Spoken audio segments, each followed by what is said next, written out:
Okay, what if you can't measure x correctly, but you get an error, you get a noise? Uh, well, suppose that you have the simple regression model, y equals the intercept times the slope times x, and here you see that quite importantly the error term is equal, or the expectation of the error term is equal to 0, no matter what level of x you look at, right? So this is a correctly specified model. And what if you don't observe x, but you observe x tilde, which is a noisy measure of x. So x tilde is equal to the true value of x plus an error term, right? And this means that x can be specified as x tilde minus this error term, right? So if you insert that into the true model, you would get y equals the intercept plus beta 1 times the x, but we know that x is equal to this noisy x minus the noise, right? Plus the original error term.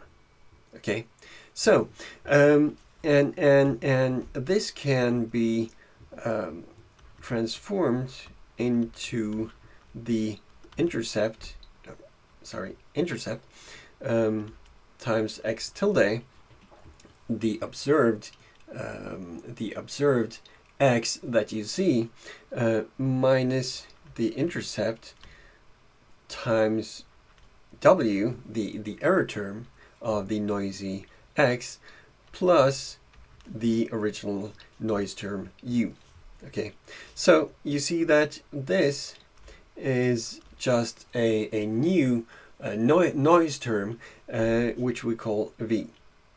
And you can see that there is a form of emitted variable bias, because the error term, the omega, is not observed, and it's correlated with the per definition with the noisy x variable. Okay, so under the classical measurement error is well, w should be purely random, right? So w is the error term of the noisy x. Okay, so so if you have a classical error term or measurement error, then this measurement error is random.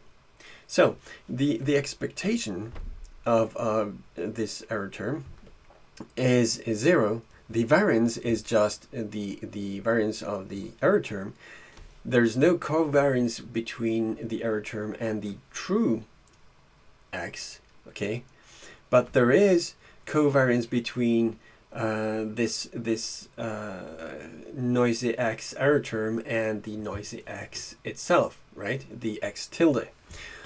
And the covariance between these two error terms is 0. Okay, and this is quite important, because then we can calculate their joint variance. If we assume the classical measurement error and apply the omitted variable formula, bias formula, then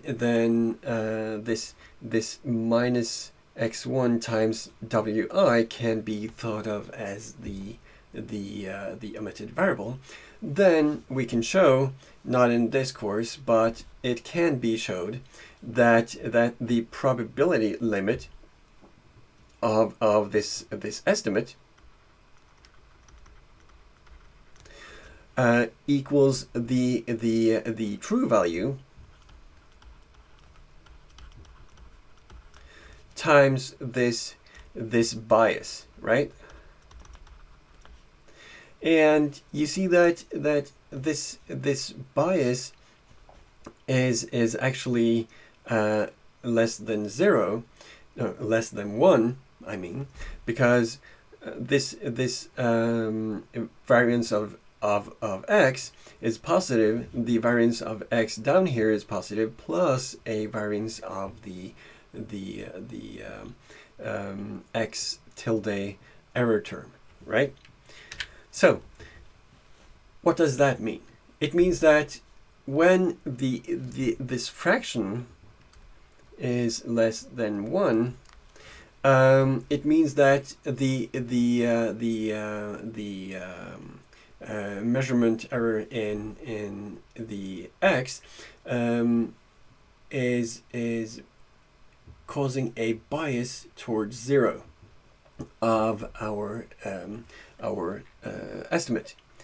So, for example, this bias is less than 1, which means that the smaller this is, which means the larger the error term in the x tilde, the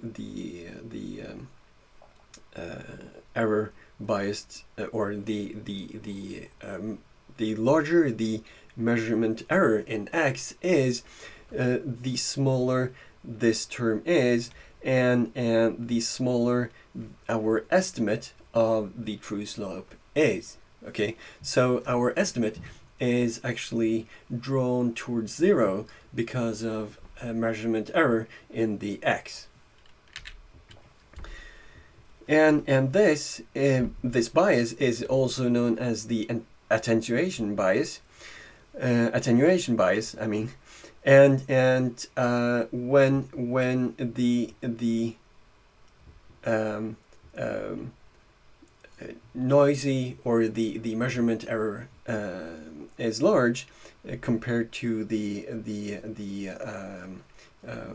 normal variance in x, then this term is quite small. It's also called the signal to noise ratio. And what is the solution to this bias?